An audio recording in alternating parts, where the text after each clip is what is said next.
What's going on, everyone? Welcome back. We've officially made it to the start of the NFL season. Week 1 is here, so you know what that means. We are back with our Week 1 NFL game picks, outright versus the spread, along with our locks of the week. If you guys enjoy, hit that like button, subscribe, give us a follow on Twitter at AllDayPigskin to continue interacting with us there. Let us hear it in the comments section, your thoughts, along with any other questions you guys might have. We will do our best to answer them all. But with that being said, let's get right into it.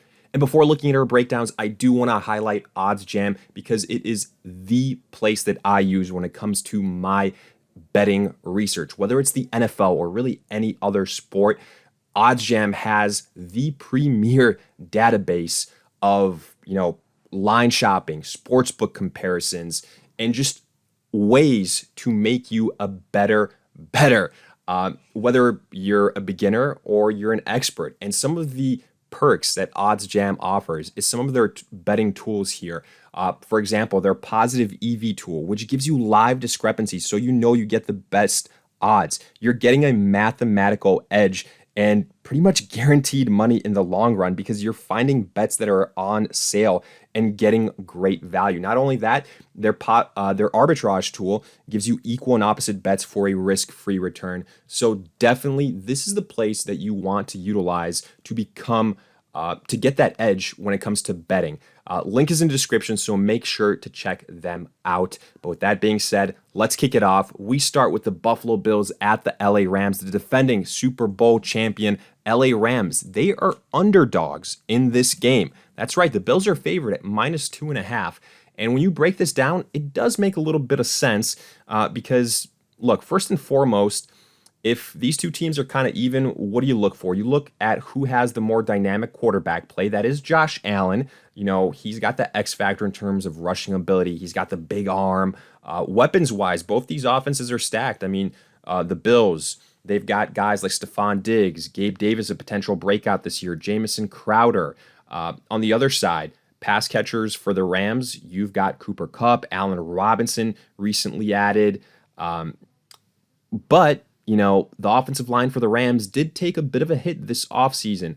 Also, the potential Matthew Stafford elbow situation. Now, the Rams are saying it's not an issue. If they're not worried about it, I'm not going to worry about it, but it's something to keep in mind. Sure seems like the Bills offensively are in a little bit of a better situation. I think the rushing attack is pretty even. Defensively, the Rams lost some pieces. I think the Bills are just a little bit more complete. I think that defense is going to travel. I think that Josh Allen's ability to do some things on the ground is going to make a difference. And even though they're on the road, I got to agree here. I'm going to go with the Buffalo Bills outright.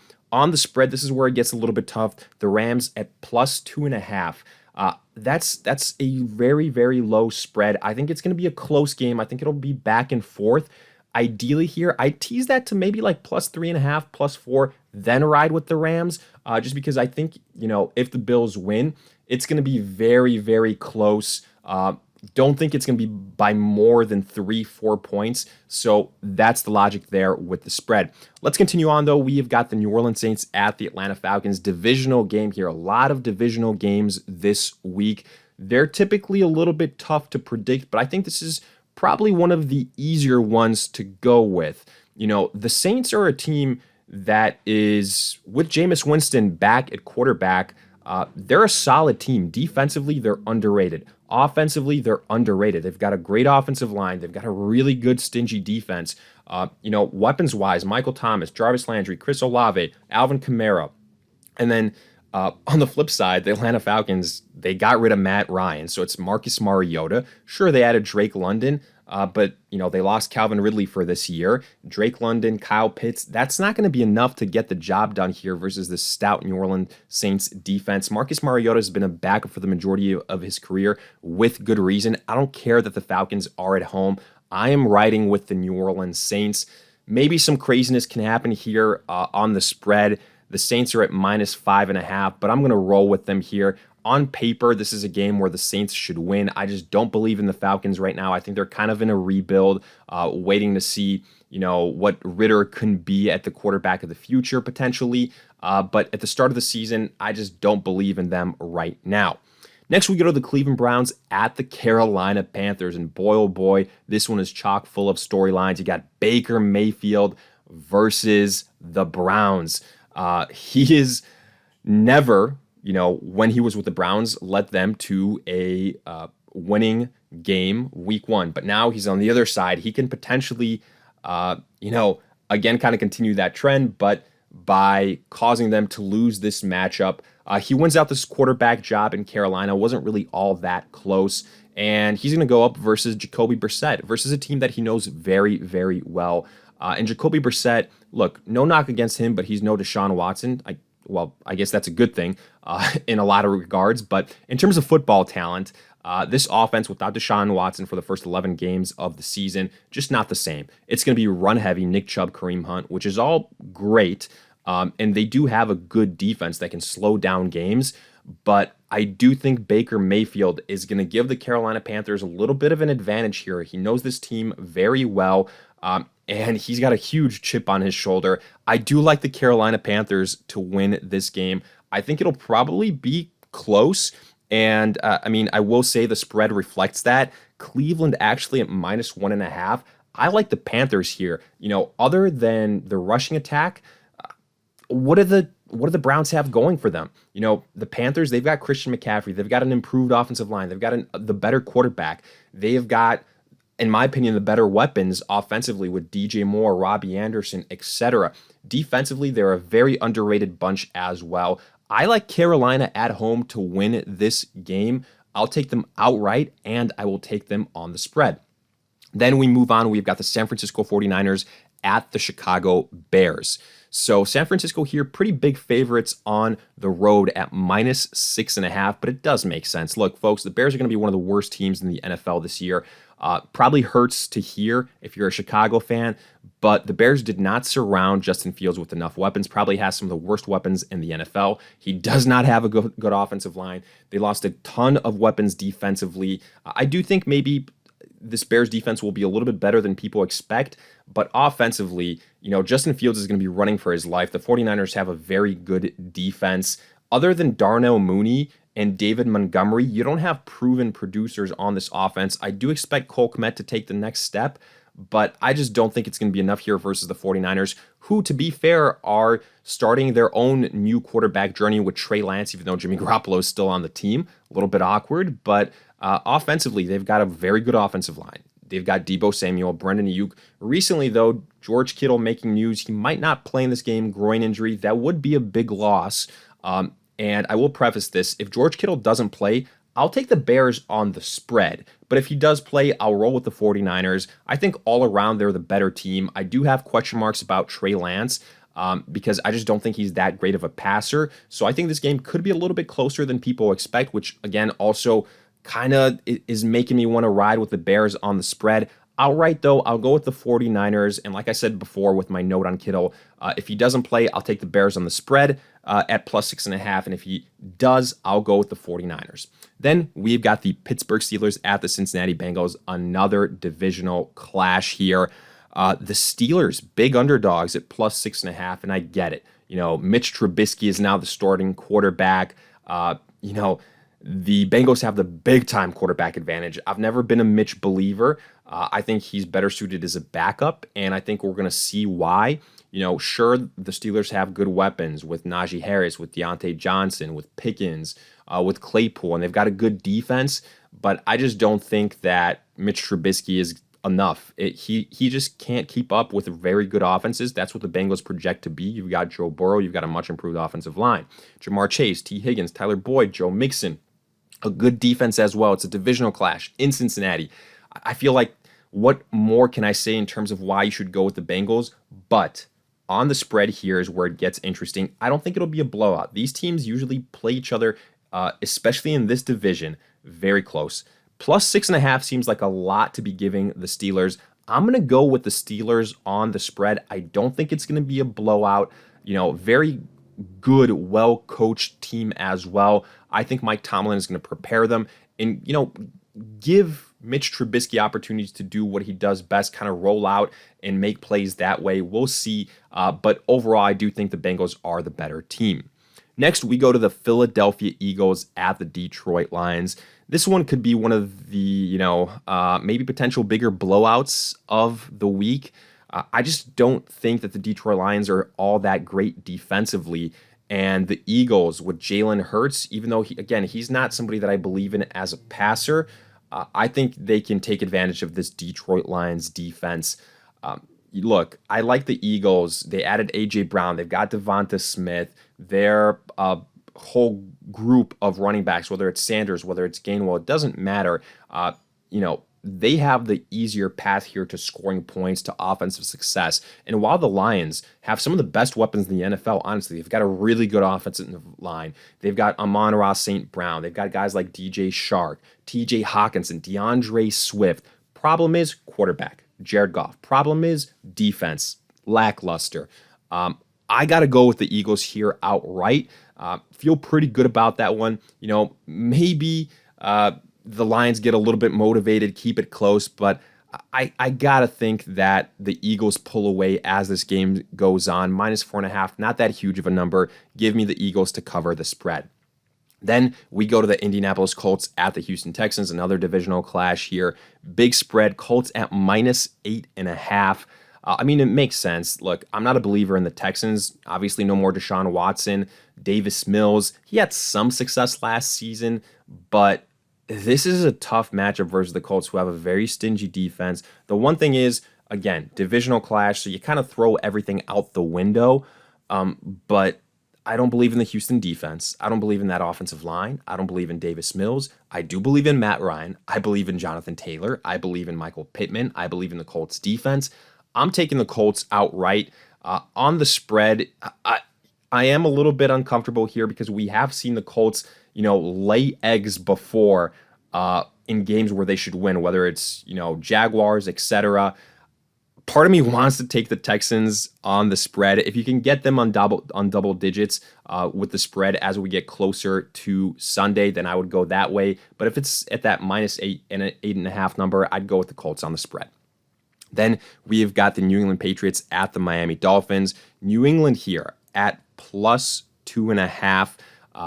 Not a huge number, but this game is in Miami. I think overall Miami is the better team. Yes, the Patriots have the coaching advantage, but give me Tua, give me Tyreek, give me Jalen Waddle over Mac Jones and Devontae Parker and Jacoby Myers. Yeah, that's nothing to write home about. The New England Patriots, this isn't the Patriots with Tom Brady. We saw that last season offensively. They're not a juggernaut. I think this will probably be one of the lower scoring games of the week. I wouldn't be shocked by that at all. I'm going to take basically here. I like the Dolphins outright. The spread not all that big. I think it's basically a pick 'em. If you like the Dolphins outright, I'm going to ride with them also on the spread. This is going to be a proven game for Tua. I think they can definitely split this series, but Dolphins at home, I'll roll with them there. Then we go to the Baltimore Ravens at the New York Jets. Baltimore -5.5. I would have thought that number would be bigger. Maybe it'll kind of rise up once we get to Sunday, but Jets are going to be without Zach Wilson, so it's going to be a Joe Flacco show. Revenge game versus the Ravens. Not really. Joe Flacco is past what he once was, and offensively, the Jets' offensive line has taken a huge hit. That's going to be tough. You've got Elijah Moore, which I do like. In some other weapons, Garrett Wilson, Corey Davis, Breece Hall, Michael Carter. But you're facing the Ravens. They got Lamar Jackson, the ultimate X factor. They've got the better O-line. They've got the better defense. Mark Andrews, Rashad Bateman. I'm going with the Ravens here. I think they're going to pull away as this game progresses. I think that defense is going to have a big role to play in this game as well. Give me the Ravens outright and on the spread. Then we go to the Jacksonville Jaguars at the Washington Commanders. Got to get used to that one. Jacksonville here is at +3.5. Washington is favored. That makes sense to me. Offensively, even though Carson Wentz, everyone is going to say a bunch of things about him, I think he's in the better offensive situation. I think he's got the better weapons, the better pass catchers here. Christian Kirk, that was your big money signing. I'm not a believer in Christian Kirk. They've definitely got the better defense. And while the Jaguars have gotten better by subtraction, by getting rid of Urban Meyer, thank God, I think it's going to be an up and down season. I like Trevor Lance much more so long term, but I'm going to go with Washington here outright. However, I will hedge my bets because it is Carson Wentz. As crazy as that sounds, Jaguars are getting, like I said, plus 3.5. Wouldn't be shocked if it's a close game and Washington barely wins. So I'm going to take the Jaguars actually on the spread. Then we go to the Kansas City Chiefs at the Arizona Cardinals. Should be a fun game. The Chiefs only favored by minus 2.5. Look, they're without Tyreek Hill. That's going to be tough, but they've still got Patrick Mahomes. They've still got Travis Kelce. They've still got Andy Reid. Don't sleep on the Kansas City Chiefs. I feel like everyone wants to write them off. Kyler Murray, I'm a believer in Kyler Murray, but he also needs to prove it. I do like the fact that they added Arizona, that is Marquise Brown. They've got Zach Ertz. They've got James Conner. I've got questions about their defense and their offensive line. You can make the same case about the Kansas City Chiefs. They have similar weaknesses, if you will. So if you look at, which offense you believe in more so, I believe more in Patrick Mahomes. Juju Smith-Schuster, I feel like people are sleeping on him, the addition for the Chiefs. I'm going to go with the Kansas City Chiefs here. Yes, I know it's on the road, but Patrick Mahomes, slight edge over Kyler Murray. Give me the Chiefs outright. Spread ain't that big at minus 2.5. I think the Chiefs can cover. Then we go to the Las Vegas Raiders at the LA Chargers. And this is a game that I actually think is not going to go the way a lot of people expect. I like the Raiders this year a lot. I think the addition of Devontae Adams is going to be huge. I think that Derek Carr takes that next step forward. As we've seen before, the Chargers struggle kind of closing games out. It is a divisional clash. You never know what's going to happen. It's in LA. The Raiders at plus 3.5. Justin Herbert, everybody loves him with good reason. He's been exceptional his first two seasons, but I think we can see a special season from Derek Carr. Offensively, both these teams have the weapons. Carr, Renfrow, Waller versus Keenan Allen, Mike Williams, Everett, Austin Eckler. You've also got Josh Jacobs. Now, the only thing that makes me nervous here is Josh McDaniels, and hopefully he doesn't screw that up and prove that, he shouldn't be a head coach. That's the only thing that I'm worried about, but I'm going to ride with the Raiders, my kind of upset pick of the week. I'm big on the Raiders this year, though, so makes sense. I like the Chargers defense. But again, I just think that the Raiders are going to show up in this game and put the league on notice. I will take the Raiders at plus 3.5. I will also take them outright. Then we go to the Green Bay Packers at the Minnesota Vikings. Divisional clash, NFC North, Aaron Rodgers versus Kirk Cousins. Here, the Vikings get the edge offensively, folks. Yes, Aaron Rodgers is a Hall of Famer, but he loses Devontae Adams. He might be without Allen Lazard. Your starting wide receivers are going to be two rookies in Watson and Dubs, and then Sammy Watkins. That's tough.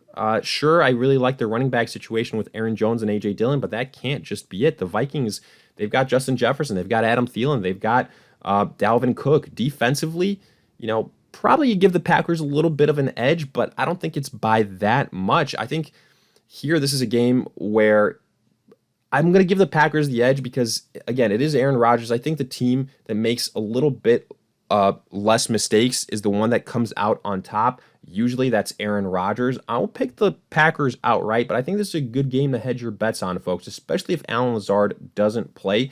I wouldn't be shocked if the Vikings pull off the upset. I'm going to go with them on the spread. Then we've got the New York Giants at the Tennessee Titans. The Giants at plus 6.5. On the road.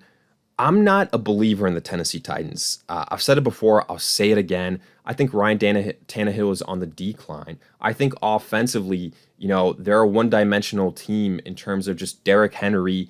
I don't believe in Treylon Burks immediately out of the gate. I don't think he's going to be a one-for-one replacement for A.J. Brown. Robert Woods is coming off an ACL. Defensively, I think that both these teams have some nice pieces. The Giants have really improved that offensive line. I expect, a big bounce back season from Saquon Barkley. They've got pass catchers there, improved coaching much more so as well. I actually like the New York Giants to potentially go to Tennessee and pull off the upset. I really like them on the spread. They're at plus 6.5. I'm riding with the Giants on the spread outright. I'm trending towards the Giants as well. I think this can be another upset of the week. I'm just not a believer in the Tennessee Titans. We'll see though. But for now, I'm going to go with the Giants there. Then Sunday night, we have got the Bucs at the Cowboys. The Bucs at -2.5. Look, for the Bucs, this is a team that's taken huge hits on the offensive line. That is the worry here. But I'm not that scared by the Dallas defensive line. So that's also worth mentioning. Offensively, Brady's got all the weapons you could want. He's got Mike Evans. Even if Chris Godwin doesn't play, you've got Russell Gage, you've got Julio Jones, you've got Leonard Fournette. Defensively, the Bucs are still stout, and I think we can see a similar situation to when these two teams played last year, where they shut down the rushing attack of the Dallas Cowboys, Zeke and Tony Pollard, who, by the way, their offensive line has taken big hits as well this offseason. Let's not forget that. CeeDee Lamb and then Jalen Tolbert. Amari Cooper's gone. Michael Gallup ain't playing, so it's going to be Dak Prescott and probably like Dalton Schultz and CeeDee Lamb, his top two weapons. In terms of pass catchers, that has me a little bit worried. The Bucs definitely have the edge defensively. I like the Bucs to win this game. The spread isn't that much. I think in order for the Cowboys to cover, the Bucs are really going to have to kind of let up and allow some garbage time points. But at -2.5, I'm rolling with the Bucs outright and on the spread. And then finally, we've got the Seattle Seahawks hosting the Denver Broncos. The return of Russell Wilson, one of the biggest trades this offseason. He is now with Denver. And I don't think this is going to be pretty for Seattle Seahawks fans, because you're starting Geno Smith, and we saw what that looked like last year. This offense doesn't look good with him. Rashad Penny is your starting running back. Okay, that's great. But look, I don't think it's going to be a situation where the Seattle Seahawks can afford to get their running game going. I think they're going to be behind quick here, and they're going to have to air it out. That's not Geno Smith's forte. The Broncos have a good defense. They got Russell. I mean, their offense is unfair. They've got a good offensive line. They've got Russell Wilson, who I think can have a huge year this season. Courtland Sutton, Jerry Jeudy. You've got Javonte Williams, Melvin Gordon, a plethora of weapons here, and the better defense. I think Russell Wilson absolutely puts it on Seattle. I love the Denver Broncos outright and on the spread. -4.5. I would feel like that number should be bigger. I'm taking them, like I said, outright and on the spread. But with that, we wrap up our pick'ems. Now let's look at our locks of the week. I'm starting with the New Orleans Saints versus the Atlanta Falcons. I just don't believe in Marcus Mariota. Yes, it's a divisional clash, but I think it's one of those divisional clashes where, it's going to go the way it should. I'm going with the New Orleans Saints over the Atlanta Falcons. Then we go to the Philadelphia Eagles versus the Detroit Lions. I think Jalen Hurts can have a field day versus this defense. Give me Jalen Hurts and the Eagles offense. Then Colts at the Houston Texans. Look, the Colts got a quarterback upgrade in Matt Ryan. They're the much better all-around team. I'm not a Davis Mills believer. Give me the Colts. Then we go to the Baltimore Ravens at the New York Jets. Lamar Jackson versus Joe Flacco. It's a nice story, but, that's where it ends. The Ravens, the much better equipped team. Give me Baltimore to potentially shellac the Jets. And then finally, I alluded to it before, the Broncos at Seattle. Yes, it's a tough environment to play in. Yes, Russell Wilson is going to be emotional, but that's where it stops. I think Denver is so much better. And Geno Smith under center, that's not enough. Give me the Denver Broncos to win this game. But with that, we wrap it up. Hopefully you guys enjoyed. If you did, hit that like button, subscribe, follow us on Twitter at alldaypigskin to continue interacting with us there. Let us hear it in the comments section, your thoughts along with any other questions you guys might have. Again, make sure to check out OddsJam to make sure you are getting the best odds possible. Details in the description. In the meantime, we'll see you guys in future videos.